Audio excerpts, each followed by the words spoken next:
Circuit. तो electric circuit में सबसे पहले हम क्या देखेंगे कि उसके सिंबल क्या होते हैं। तो पहले इसको बोलते हैं बैटरी और सेल, ठीक है ना। सेल सिंगल जब रहता है तब वो सेल कहलाता है। बट यही सर हाँ बोलो रहता है तो इसको बोलते हैं बैटरी। क्या बोलते हैं? बैटरी। मतलब आपको जब भी प्रॉब्लम में आएगा कि सेल, तो सेल आया तो आपको सिंगल लगाना है, ठीक है ना। एक छोटी डंडी एक बड़ी डंडी सिंगल में। बट आपको बोला है कि बैटरी ऑफ 6 वोल्ट और बैटरी ऑफ 8 वोल्ट और बैटरी ऑफ 10 वोल्ट, तो आपको बैटरी में दो बार ये सेल अटैच करने हैं। तो इसको बैटरी बोलते हैं, इसको सेल बोलते हैं, ठीक है। उसके बाद आता है रेजिस्टेंस। तो रेजिस्टेंस को रिप्रेजेंट इस तरह से करते हैं, ठीक है। This is resistance. कोई भी चीज का रेजिस्टेंस जो होता है वो इस तरह से। अब ये जो होता है इसको बोलते हैं रियोस्टैट। क्या बोलते हैं इसको? रियोस्टैट। मतलब ये भी रेजिस्टेंस ही है बट चेंजेबल रेजिस्टेंस है। मतलब इसको कम ज्यादा कर सकते हैं। ये रेजिस्टेंस को चेंज नहीं कर सकते। अगर इसका x ओहम है तो इसका हमेशा x ओहम ही रहेगा। बट इसमें क्या होता है, ये ओहम जो है, ओहम की जो वैल्यू है वो चेंज होते रहती है, इसलिए इसको रियोस्टैट बोलते हैं, ठीक है ना। अब होता है रेजिस्टेंस ये भी। उसके बाद आपका आता है वोल्ट मीटर। तो वोल्ट मीटर में इस तरह से V लिखते हैं, प्लस और माइनस। ये है वोल्ट मीटर। वैसे ही एम मीटर, प्लस और माइनस, ठीक है। इसी तरह से इसको लगाया जाता है वोल्ट मीटर को। उसके बाद एक होता है गैल्वेनोमीटर। तो गैल्वेनोमीटर का होता है G। इसको प्लस माइनस नहीं लगाते क्योंकि इसमें गैल्वेनोमीटर में निगेटिव और पॉजिटिव होता है। वो हम आगे जाके पढ़ेंगे गैल्वेनोमीटर क्या होता है। इस तरह से होता है, यहाँ पे 0 होता है, 1 2 3 4 -1 -2 -3 -4। ये होता है गैल्वेनोमीटर, ठीक है ना। तो ये गैल्वेनोमीटर में दोनों की रीडिंग होती है, इसलिए इसमें प्लस माइनस नहीं लगाते। It depends on the flow of electric current. अगर इलेक्ट्रिक करंट इस तरफ से फ्लो हो रहा है तो गैल्वेनोमीटर इस तरफ शो करेगा, और इलेक्ट्रिक करंट इस तरह से फ्लो हो रहा है तो गैल्वेनोमीटर इस तरफ डिफ्लेक्शन फ्लो करेगा। मतलब अपोजिट डायरेक्शन होता है उसका। तो वो चीज़ के लिए उसमें प्लस और माइनस नहीं लगाते। उसके बाद आता है बल्ब। तो बल्ब को इस तरह से सिंबल देते हैं, ये है बल्ब का सिंबल, ठीक है। बल्ब को इस तरह से रिप्रेजेंट करते हैं, या फिर इलेक्ट्रिक बल्ब को इस तरह से भी रिप्रेजेंट करते हैं।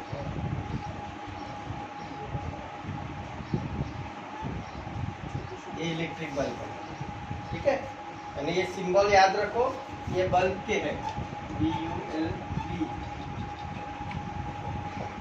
ये बल्ब के। उसके बाद आता है आपका की या स्विच। स्विच के लिए दो तरह के ऑप्शन होते हैं। एक ये वाला ऑप्शन होता है, ठीक है, इसको बोलते हैं क्लोज और ओपन। क्या बोलते हैं? क्लोज और ओपन, ठीक है। ओपन की होती है ये, ओपन स्विच, ठीक है। इसी में ओपन स्विच को इस तरह से भी लिखते हैं, यह है ओपन स्विच, यह है ओपन। अब क्लोज स्विच कैसे होते हैं? तो क्लोज स्विच में यहाँ पे इस तरह से ये दोनों चिपके हुए होते हैं, इस तरह से। इसको बोलते हैं क्लोज स्विच, क्लोज स्विच। और इसमें ये जो एरो होता है, इसमें एक सेंटर में शॉर्ट होता है जो रिप्रेजेंट करता है की को। आप अपने गाड़ी की चाबी लगाते हो ना, तो चाबी के होल में जब हम की डालते हैं तभी गाड़ी चालू होती है, तब तक गाड़ी चालू नहीं होती। बस वैसा ही है, यहाँ पे भी एक की होती है, वो की पर्टिकुलर बॉक्स में डाल देते हैं तो वो शुरू हो जाता है। तो ये पर्टिकुलर की का रिप्रेजेंटेशन है, और ये जो है ये बटन का, स्विच का रिप्रेजेंटेशन। तो ये ओपन स्विच, ये क्लोज स्विच के डायग्राम है। उसके बाद आता है बैटरी हो गया, कनेक्टिंग वायर। कनेक्टिंग वायर के लिए सिंपल स्ट्रेट लाइन लगाते हैं, जिसको हम कंडक्टर भी बोलते हैं, ठीक है। ये कनेक्टिंग वायर है। उसके बाद एक और चीज छूट गई है क्या, जॉइंट। जॉइंट छूट गया है, तो जॉइंट के लिए क्या करते हैं, यहाँ पे ऐसा पॉइंट बनाते हैं और एक इस तरह से प्रेजेंट करते हैं, मतलब ये पर्टिकुलर सर्किट में एक ब्रांच है, जॉइंट है, ठीक है। तो उसको रिप्रेजेंट करने के लिए इस तरह से जॉइंट अप्लाई करते हैं। सर वायर क्रॉसिंग कनेक्शन भी है तो उसमें इस तरह से रिप्रेजेंट करते हैं, ठीक है। यह है वायर क्रॉसिंग विदाउट कनेक्शन, मतलब ये एक दूसरे को क्रॉस नहीं कर रहा, क्रॉस कनेक्शन नहीं हो रहा। क्रॉस कनेक्शन होता था तो इस तरह से पॉइंट रिप्रेजेंट करते थे, बट ये कनेक्शन नहीं हो रहा है इसलिए इसको इस तरह से बताया, ठीक है। मतलब ये ऐसा दिखता है, ये क्रॉसिंग हो रहा है ना, बट ये क्रॉसिंग कैसा हो रहा है, विदाउट कनेक्शन। यहाँ से एक वायर जा रहा है और उसके आजू बाजू से एक वायर जा रहा है, इसीलिए इसको इस तरह से रिप्रेजेंट करते हैं ताकि पता चले कि ये दोनों एक दूसरे से कनेक्टेड नहीं है। तो ये हो गया तुम्हारे पूरे सिंबल जो कि रिप्रेजेंटेशन में तुमको इलेक्ट्रिक सर्किट बनाने में हेल्प करेंगे। नाउ इलेक्ट्रिक सर्किट के लिए की भी होना और साथ में रिप्रेजेंटेशन के लिए रेजिस्टेंस भी होना। तो हम इसके लिए बनाएंगे एक पर्टिकुलर, पहले कंडक्टर बनाया, कंडक्टर को लगाया सेल, ठीक है। सेल लगाने के बाद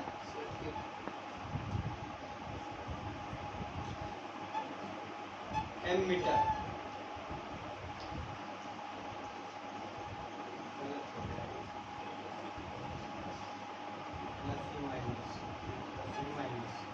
फिर उसके बाद हमने ठीक है, फिर उसके बाद यहाँ पे आए, यहाँ पे लगाई हमने की,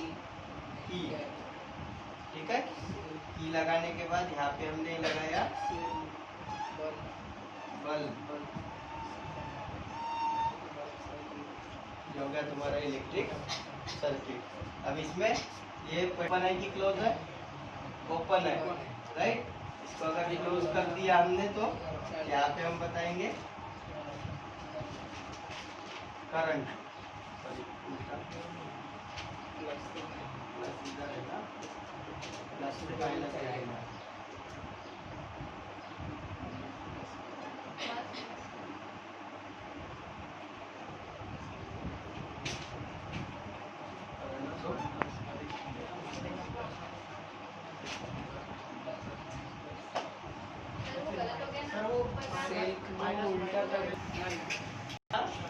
उस साइड से ही करंट फ्लो होता है, तो एमीटर में भी करंट उसी साइड से एंटर होगा, पॉजिटिव टर्मिनल से, राइट।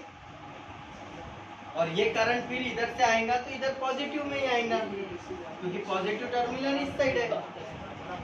क्लियर हुआ? कंफ्यूजन क्लियर करो। हाँ, ये चीज ऐसा, ये और ये दोनों का अटैचमेंट, ये और दोनों का अटैचमेंट, ये positive positive charge repel each other नहीं होगा, क्योंकि ये करंट गिनने के लिए है। ये जो मीटर है ये करंट गिनने के लिए होता है, इसको एम मीटर बोलते हैं, ठीक है। इसमें से करंट फ्लो होगा तभी पता चलेगा कि कितने वोल्टेज का करंट है या कितने एम्पियर का करंट इसमें से फ्लो हो रहा है।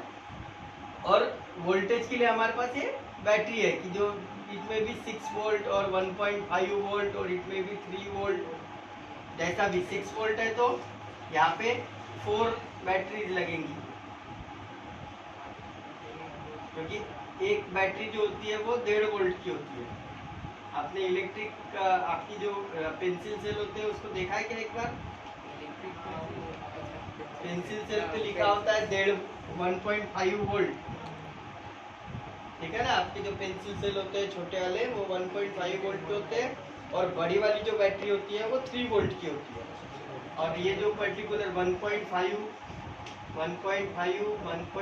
और 1.5 चार है ना, 1, 2, 3 और 4, तो ये चारों का प्लस होगा, ये होगा 6 वोल्ट। ये 6 वोल्ट की बैटरी कौन सी होती है? जो तुम प्रोजेक्ट वगैरह में, साइंस प्रोजेक्ट में जो चौकोन वाली बैटरी यूज करते हो, इसमें 2 टर्मिनल होते हैं ऊपर में और बटन होती है, ना, उसको लगाने की वायर निकला रहता है। तो ये जो पर्टिकुलर है ये 6 वोल्ट की बैटरी होती है, उस पर लिखा होता है 6 वोल्ट बैटरी। बट जो बड़ी पेंसिल सेल होती है राउंड वाली, वो होती है 3 वोल्ट की। कितनी? 3 वोल्ट की। और एक पतली बैटरी होती है जो आपके मोबाइल अपने रिमोट में होती है, तो उसको वो होती है 1.5 वोल्ट की। क्लियर है? इसमें भी दो तरह के होते हैं, एक लिथियम बैटरी होती है और एक नियॉन बैटरी होती है। तो लिथियम बैटरी को बोलते हैं AA और नियॉन बैटरी को बोलते हैं AAA। समझ में आया? तो इस तरह से AAA की बैटरी जो होती है वो थोड़ी सी पतली होती है और जो पर्टिकुलर AA की बैटरी होती है वो थोड़ी सी मोटी होती है। फर्क है दोनों के साइज में से, एक AA साइज है और एक AAA साइज है। तो ये सब बैटरी के टाइप्स है जो कि हम अलग अलग करते समय इसको क्या बोलेंगे, बैटरी बोलेंगे। क्या बोलेंगे? बैटरी, क्योंकि मोर देन वन सेल है अटैच। अगर सिंगल रहता था तो एक ही सिंबल लगाते थे। सिंगल सेल के अगर बोलते था मैं कि सेल है ये, तो सेल है तो हम सिर्फ एक ही अटैचमेंट करते थे और उसको लिखते थे सेल। ये सब नहीं। क्लियर हुआ? अभी आगे जाके तुमको क्वेश्चन आएंगे कि भाई आपके पास 3.5 वोल्ट की सेल्स है, उसको आपको सीरीज में अटैच करना है। तब आप समझ जाओ कि वो 1.5 वोल्ट के सीरीज में अटैच करना है, मतलब इनको इस तरह से अटैच करना है, सीरीज में अटैच हो गए। राइट? अगर पैरेलल में बोला तो कैसे आएगा?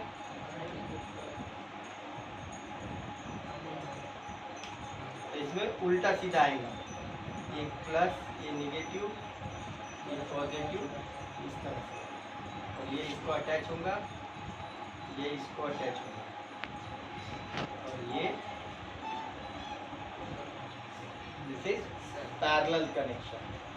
जो तुम्हारे कोई भी मोबाइल अपने बैटरी में, रिमोट में या पर्टिकुलर कोई भी खिलौने के अंदर लगाया जाता है, इस तरह से लगाया जाता है। एक पॉजिटिव निगेटिव, पॉजिटिव निगेटिव, फिर पॉजिटिव निगेटिव, इस तरह से लगाते हैं ना सेल बैटरी। इधर टर्मिनल होता है, इधर स्प्रिंग होता है, फिर इधर स्प्रिंग होता है, इधर टर्मिनल होता है, फिर इधर स्प्रिंग होता है, इधर टर्मिनल। ऐसी लगाए जाते हैं सेल। आप कोई भी घड़ी में भी देखो या वॉच में, डबल वाला जो वॉच होता है उसमें भी देखो, प्लस माइनस अपोजिट डायरेक्शन में होता है। तो इसको बोलते हैं पैरेलल कनेक्शन, इसको बोलते हैं पैरेलल। ये बैटरी का पैरेलल है, ठीक है ना? इसमें रेजिस्टेंस का पैरेलल कनेक्शन अलग होता है, वो मैं आपको बाद में समझाऊंगा। अभी ये क्लियर हुआ? ठीक है। आपको बनाने के लिए, ड्रा करने के लिए आते हैं तो आपको क्या करेंगे, ये कंपोनेंट लिख के दे देंगे।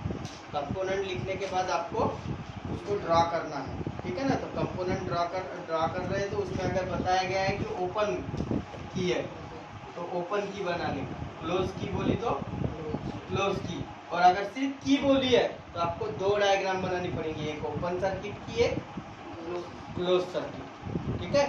वहाँ पे याद रखना, अगर 3 मार्क के लिए आता है और वहाँ पे सिर्फ की लिखते हैं वो, तो आपको दो डायग्राम बनानी है, एक ओपन सर्किट और एक क्लोज सर्किट। तो ये क्लोज सर्किट की डायग्राम है। ओपन सर्किट ऐसा का ऐसे रहेगा, ये हट जाएगा और ये एरो वहाँ से हट जाएंगे। इसमें करंट का एरो नहीं रिप्रेजेंट करेगा, क्योंकि क्लोज सर्किट, ओपन सर्किट जो होता है उसमें करंट फ्लो नहीं होता, क्योंकि सर्किट जो है वो डिस्कनेक्टेड है। क्लियर है? तो ये दो चीज़ें हैं जिसमें मार्क कटते हैं जनरली। हम क्या करते हैं, दो डायग्राम की जगह सिर्फ एक ही डायग्राम बनाते हैं और उसमें हम जनरली ओपन क्लोज सर्किट बनाते हैं। क्लोज सर्किट बना के उसमें आई को रिप्रेजेंट करते हैं और सेकंड डायग्राम नहीं बनाते। राइट? तो सेकंड डायग्राम भी बनाना है आपको, जिसमें सब वैसा का वैसे ही रहेगा, सिर्फ यहाँ पे जो डायग्राम रहेगा वो इस तरह से ओपन की। ठीक है? तो ये चीज़ ध्यान में रखना है आपको इलेक्ट्रिक सर्किट के। अभी आएंगे, क्लियर है ना? तो सिंबल याद रखना सभी चीजों के। Now Ohm's law, Ohm's law में क्या बोला है? ओम्स लॉ का स्टेटमेंट है, at constant temperature, at constant temperature, why they are called constant temperature? Resistance जो होता है वो टेम्परेचर के हिसाब से अपनी रजिस्टिविटी चेंज करता है। मॉलिक्यूल के बीच में अगर डिस्टेंस आएगा तो उसका कंडक्टिविटी भी डिक्रीज होगा, इसलिए बोला है यहाँ पे constant temperature. At a constant temperature the current flowing through a conductor is directly proportional to Different opposites. proportional to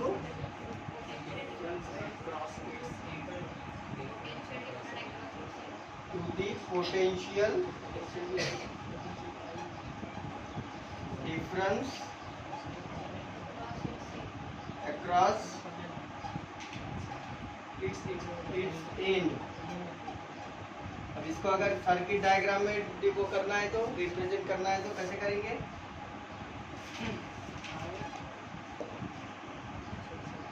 यहाँ पे हम सिंपल क्या करते हैं, बैटरी पे ही डिफिकल्टी नहीं।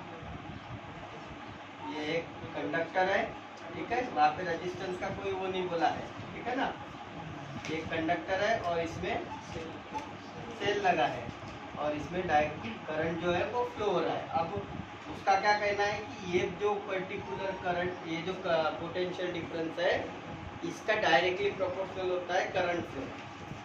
इसका डायरेक्टली प्रोपोर्शनल होता है करंट फ्लो। ये कंडक्टर में जो करंट फ्लो हो रहा है वो जस्ट इसके अक्रॉस हो रहा है, ठीक है। मतलब इसमें जितना पावर रहेगा उतना ही करंट। अगर मैंने ये बैटरी की क्वांटिटी बढ़ा दी तो इसका फ्लो भी बढ़ जाएगा, स्पीड भी जो होंगी वो बढ़ जाएंगी, ठीक है ना, वो भी कांस्टेंट टेम्परेचर पे। अब अगर मैंने बैटरी का जो पर्टिकुलर है वो चेंज नहीं किया, बैटरी का जो पर्टिकुलर ये है चेंज नहीं किया और टेम्परेचर इंक्रीज कर दिया तो क्या होगा?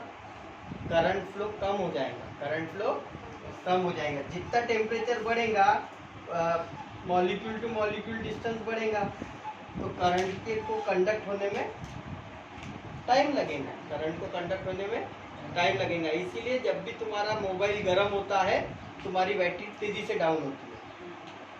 ये मोबाइल जो तुम चार्जिंग पे लगाते हो तो चार्जिंग पे लगाने के बाद अगर मोबाइल गर्म हो रहा है तो आपकी बैटरी चार्ज नहीं होती, वो सिर्फ शो करती है कि बैटरी चार्जिंग हो गई, बट एक्चुअल में वो चार्जिंग नहीं होती। और जैसे आप उसको यूज़ करना शुरू करते हो बैटरी बहुत तेज़ी से डाउन होती है, ठीक है ना। तो उसमें एडाप्टर का प्रॉब्लम होगा या तो सर्किट, इलेक्ट्रिक सर्किट का प्रॉब्लम होता है। तो टेम्परेचर इंक्रीज होता है तो करंट फ्लो डिक्रीज होता है, ठीक है। टेम्परेचर डिक्रीज होगा तो करंट फ्लो इंक्रीज होगा क्योंकि ये जो कंडक्टर होता है वो कॉन्ट्रैक्ट होता है। इसलिए ठंड में हमारा इलेक्ट्रिक मीटर ज़्यादा आता है, हमारा इलेक्ट्रिक बिल ज़्यादा आता है as compare to summer. Summer में हम एसी कूलर सब यूज़ करते हैं तो भी एक इतना बिल नहीं आता जितना ठंड में आता है। जनरली ठंड में हम ना पंखा चालू करते हैं ना ही हम पर्टिकुलर एसी चालू करते हैं, फिर भी हमको electric bill as compare to summer ज़्यादा आता है, राइट है ना। क्यों ज़्यादा आता है? क्योंकि कंडक्टर के पास, कंडक्टर जो होते हैं वो ठंड के कारण कॉन्ट्रैक्ट होते हैं, तो करंट फ्लो जो होता है वो कोई भी कंडक्टर में हो रहा है तो वो तेजी से होता है, ज़्यादा फ्लो होता है, तो वो मीटर में कॉल आया क्या? बंद कर दो। वोल्ट बैटरी का इंक्रीज करेंगे हम पावर, उतना करंट फ्लो भी इंक्रीज होगा, ठीक है ना। इसमें टेम्परेचर कांस्टेंट इसलिए रखा, तो अगर कांस्टेंट टेम्परेचर नहीं रहेगा तो उसमें वेरिएशन आएगा, मतलब जो ओम्स लॉ ने अपना स्टेटमेंट दिया है वो स्टेटमेंट वेरी होगा, ठीक है ना। क्योंकि टेम्परेचर कम या ज़्यादा होने से इलेक्ट्रिक करंट में बहुत ज़्यादा फर्क पड़ता है, क्योंकि कंडक्टर की रजिस्टिविटी जो है वो कम ज़्यादा होती है। तो यहाँ पे हम रिप्रेजेंट करेंगे इसको, V is directly proportional to I, ठीक है।